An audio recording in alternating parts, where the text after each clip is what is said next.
माझा अधिकार आहे म्हणून बोलत नाहीये. तर 2024 मध्ये लोकसभेच्या निवडणुका झाल्या होत्या ना, त्यावेळेला मी एका बूथचं अनालिसिस केलं होतं. त्यावर व्हिडिओ सुद्धा बनवला होता. खूप कमी लोकांनी पाहिला हो व्हिडिओ. काहीच हरकत नाही, व्हिडिओ तेव्हा पाहिला नसाल तर आता जाऊन पाहू शकता. युट्यूबवर लाईव्ह आहे, नाही तर हा पूर्ण व्हिडिओ पाहिला तरी कळेल मला नक्की काय बोलायचं होतं त्यावेळेला.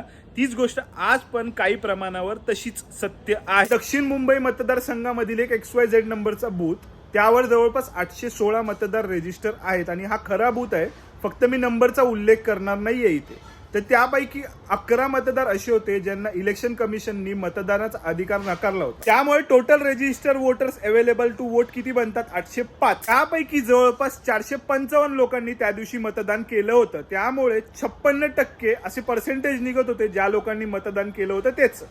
त्याचबरोबर आजूबाजूच्या बूथचं अनालिसिस केलं त्यावेळेला लक्षात आलं की एव्हरेज हाच आकडा सर्वीकडे होता आणि एकंदरीत त्या वर्षी दक्षिण मुंबई मतदारसंघातून 47% एव्हरेज मतदान झालं होतं, जे की जवळपास महाराष्ट्रातलं सर्वात कमी मतदान होत. बघा आता इंटरेस्टिंग गोष्ट कुठे येते माहितीये का? जी व्यक्ती ह्या मतदारसंघातून जिंकली आणि खासदार म्हणून दिल्लीला गेली ना, त्यांनी जवळपास 51% मतदान घेतलं होतं आपल्या पदरात पाडून. म्हणजे एकंदरीत त्या 56%चा 51% काढला ना, तर तुमच्या लक्षात येईल फक्त 30% मतदानावर एक व्यक्ती खासदार बनतो भारतामध्ये. म्हणजे पर बूथचा जर आकडा तुम्ही घेतला तर तुमच्या लक्षात येईल, जर तुम्हाला 130 मतं तुमच्या मतदारसंघातील प्रत्येक बूथ वरून पडली तर तुम्ही खासदार होऊ शकता. यामध्ये अजून एक इंटरेस्टिंग गोष्ट कशी आहे माहितीये का? मी 9 अशा कॅटेगरीज काढल्या होत्या ज्या की आपण अवॉइड करू शकत नाही. म्हणजे ते मतदार असे आहेत ते यदा कदाचित येऊ शकणार नाहीत. असे जवळपास 100 मतदार मला सापडले होते. त्या कॅटेगरीज कुठल्या कुठल्या होत्या? मयत. कारण बघा, इलेक्शन कमिशनने या मतदार याद्या सहसा खूप काळाने अपडेट करत असतं. जरी बऱ्याच लोकांनी तिथे तत्परतेने जाऊन सांगितलं असेल की आमची काही व्यक्ती मयत झालेली आहे तर तुम्ही आता ह्यामधली लिस्टमधनं काढून टाका वगैरे, तरी इलेक्शन कमिशनला थोडासा वेळ लागतो या सर्व प्रोसिजर फॉलो करायला.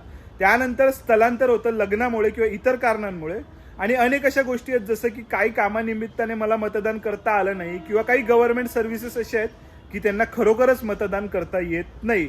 मग अशा वेळेला ह्यांचं मत फुकट जातच. ही 100 लोक जरी वगळली ना तरी तुमच्या लक्षात येईल की 705 लोक अशी आहेत की त्या दिवशी तिथे अवेलेबल राहून मतदान करू शकतात. पण जर फक्त 455 लोक मतदान करत असतील तर मग बाकीच्या 250 लोकांचं काय? उपस्थित असून सुद्धा जर आपण मतदान करणार नाही किंवा एकंदरीतच आपण जर तिथे जाऊन अपडेट केलं नाही किंवा मतदार याद्याचा पडताळून पाहिल्या नाहीत तर आपल्याला अधिकारच बनत नाही समोरच्याला विचारण्याचा. म्हणजे कोणाला?